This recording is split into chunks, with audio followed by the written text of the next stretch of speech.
Brought to you by VFTV.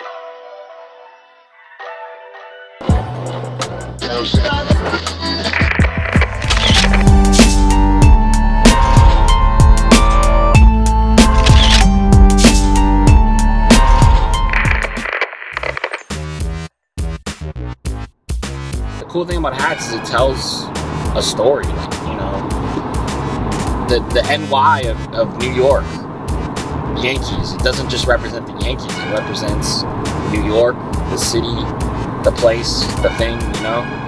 So, I don't know, just, you can learn a lot about someone by what they're wearing. Like, I don't leave my house without wearing a hat.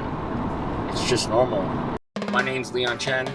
I'm a full-time hat designer, content creator. Today I'm on a quest for a hat, holy grail. We're going to the right place for it. We're visiting the Ball family. They would buy hats from New Era and eventually travel to flea markets and travel around in a trailer selling these hats over the number of years. And they've just accumulated a house full of hats. There you go. Thousands of baseball caps right there. See the sign? She's gonna have stuff that no one's seen in years.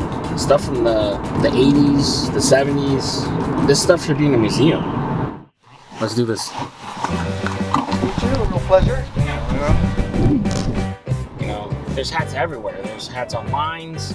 There's hats in boxes in the back. And this is amazing. I mean, you don't even see them made like this anymore. This has the old-fashioned leather.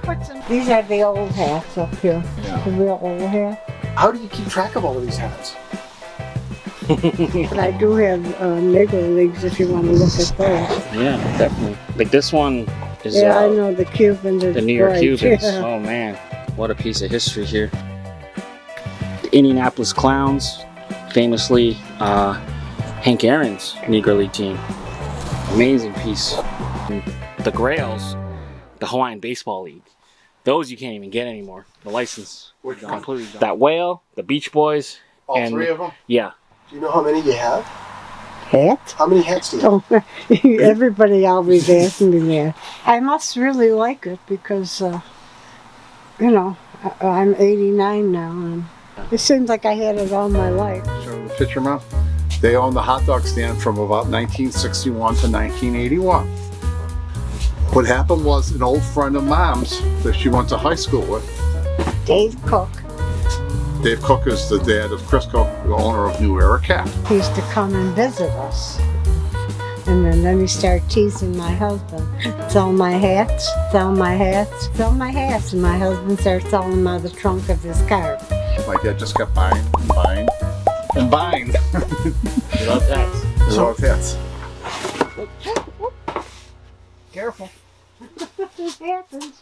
That looks like an old Cleveland hat. No. This looks like a Cleveland hat. It's like Maryland, almost. Like what? Maryland. No. Oh, no. This is Who knows? Express. No. That might be Nolan Ryan.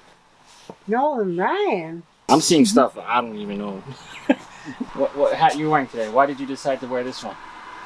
Because I like it. I think the beauty of baseball hats sometimes is that it doesn't just represent the team, but it represents the city that they're from, the place.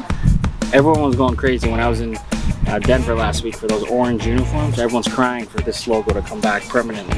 I'm blown away. I could spend hours here just digging through boxes. It's like a time capsule. You can learn a lot from the past by, you know, seeing how things were made and how the teams told their stories back then. And, you know, we can take from like the colors and the logos and kind of try to capture that moment in time. We spent a couple hours here. As a hat collector, we definitely gotta take some stuff back home, right? So this was one piece I came across. The 1993 World Series champs locker room hat. Got a University of Colorado Buffs, Denver Broncos corduroy. Potentially could be another World Series matchup 24 years later, but year 2000. Not defunct team Hartford Whalers, one of the best logos of all time. Not many people have more hats than me, so you know, I tip my cap to you. I'm very grateful. I appreciate it. Thank you very much. No problem.